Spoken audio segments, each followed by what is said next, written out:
Rob, welcome to WonderCon. Yes, thanks. The happiest place on earth. Congratulations on the King of Kings animated movie coming out April 11th. Yes. Now, you are one of the co-writers, correct? Yes. Yes. Now, talk to us about how do you write the script for something that is based on historical and spiritual some value or nature? Yeah, well, that's the thing. I mean, fortunately, I had a background in it. I also wrote The Princess and the Frog, for Disney, so that was a lot of research there. I wrote Treasure Planet, which is, based on the Robert Louis Stevenson book. I wrote, Captain America: Brave New World, which is based on the Marvel Universe, and so there's always a lot of research for whatever reason in every project I do. And so this one, no exception. And it's a great story. Fortunately for me, I had a background as a lay reader, and I've always been Bible-y as it were, and so I had takes on the characters before I even saw them, and the way that Jay approached it was magnificent, and I just loved the way he wanted to tell the story for a wide audience, and so from then on it was just go have fun. Did you have any kind of like hesitation? Oh, well, the Christian audiences, they can be vocal. They can be very critical about this. Oh, yeah. How do you manage to navigate that? Well, it's a high wire act. It's like, First Black Princess, or what we did with Captain America. That is always no guts, no glory, right? That if the great stories are the ones that are that have the highest stakes, and this one, if told well, which we did, then it will resonate hopefully for generations to come.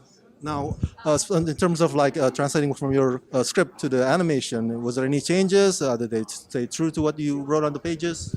Well, it's Jay's vision. So, Jay wanted to do a family-friendly version of the story, and with that, I mean, it took him 10 years.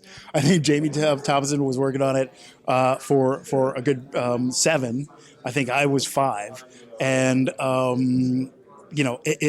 everybody was thinking the same way. Okay. The end product was, can we make this thing for the family? And so once that's your prime directive, then you can't go wrong. So last question, we got Jesus now. Is there any other Bible icon that you guys are going to tackle next? Yeah, right. Who knows? Call me. Thank you so much, Rob. James, how are you? I'm doing wonderful. How are you? Hello there, I should say, yes. Legendary voice actor. James Oh, Arnold come Taylor. on. I paid him to say that. I paid him, yeah. I love your shirt. Oh, Yeah, thank you. Fits the Yes, occasion, you yeah. like that? This is done by a good friend of mine, Freddie Breeden. He did a great job with that, yeah. Okay, King of Kings, April 11th. Let me ask you, what characters did you voice here? So I play a lot of different characters. I think I may actually play more characters than anybody else in this movie, which is very cool, because we've got some legendary voice actors, Jim Cummings, Fred Tatasciore, Vanessa Marshall, along with all these amazing all-star cast, big celebrities. But I play Melchior, one of the 3 wise men that brings frankincense to the baby Jesus. I play 3 of the apostles, Matthew and Philip and Thomas, and he's more of a doubter. So, and then I play the scribe to King Herod, describing everything to him, and then I play the soldier that Malchus, who gets his ear cut off by Peter, and then Jesus puts it back on, and the man that gets lowered down from the mat and gets pick up your mat and walk, and then I get to play young Jesus as well, which is a great honor. Yeah. Can we hear the young Jesus? So young Jesus is, well, so I took Oscar Isaac's voice, of course, he's the voice of Jesus, and I thought, how would he sound at 12? And Oscar has this wonderful, very calm voice, and so I just took that voice and raised it up, and then I brought it just up into a place that is more so what he would sound like if he was 12 years old. That's amazing. That's amazing. You never cease to amaze me. Bless you.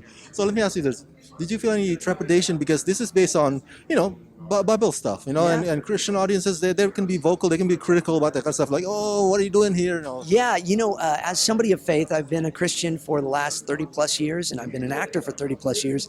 It's rare that I get to combine my worlds and bring in my faith into something, so I was thrilled to be a part of that. We're actually working on a lot of stuff lately that is like that, and I wrote a film that is a faith-based film like that as well. So I think that audiences are looking for this right now, which is exciting, and I was thrilled about the opportunity to be able to be a part of something that brings it in such a way that is so palatable to audiences. This movie is a wonderful telling of the story. It's cinematic, it's beautiful, but it's also for any age, and that's what I love about it too. Last question.